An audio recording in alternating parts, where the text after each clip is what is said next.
welcome back to my channel. So, here I am in my car again. I kind of just needed to get out of the house. So here I am, out of the house. Also, I had a few books and things to return to the library. So I'm technically parked outside my library right now. Even though it's Martin Luther King Day and I can't go in, I figure I can still at least drop the books off that I have. So, here we are. Getting on to the important things of what I actually wanted to talk about, I have another review, another book that I want to talk about. My first memoir of 2021, which I know I said that I wanted to count. The Alex Trebek one is that in my TBR video.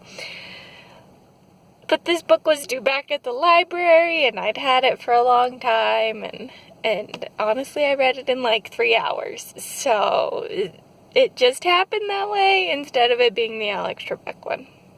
But I will get to that one too. Anyways, the one I have to talk about today is Proud by Ibtihaj Muhammad.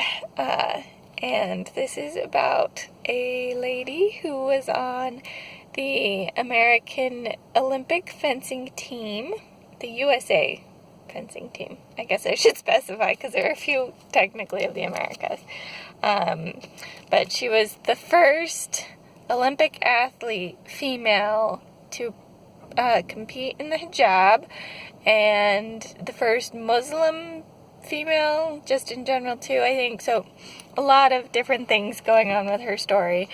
But yeah, as I said, I read this book in like 3 hours. It was a really fast, really good read. It does say it's technically the young reader's edition, so I don't know if that's part of why I read so fast. But it was a beautiful book. I loved it. It was very inspiring. It was a great story. Hey, I hadn't really ever learned that much about fencing. I've always thought it was interesting, the little snippets of it I've seen. But I haven't ever really followed the sport or anything, so like learning some of the fencing stuff from her and getting to do it at like a high school level and stuff even, I was like, oh man, I wish my high school had done fencing. That would have been a fun sport. I would have loved that so much more than like the track and football type of things that my school had. Although, to be fair, I did do swim team in high school, so it's not like I was without a sport that I really enjoyed. But fencing would have been one of the, like, more unique sports that would have been really interesting, I feel like, too. But it was a really cool story. I loved reading about her having to just face her diversity of what she was and how she wanted to be, like, a symbol for other girls, both like just being a black woman and then wearing like the hijab and stuff. And it was beautiful to see how her faith like played into the story and things too. She kind of inspired her sister to go on and do fencing and stuff too, and it was really, really good.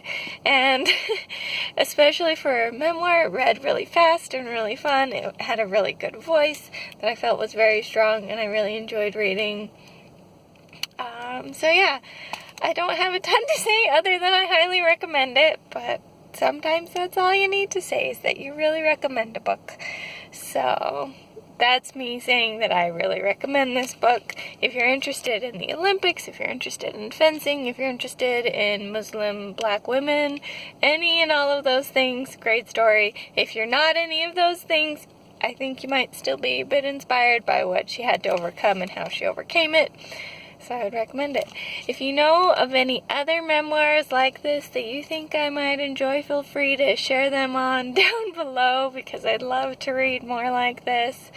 It was just a really good book, and I really am glad that I picked up this memoir. So yeah, but that's all I've got for now. This is the Umlaut Herper signing out.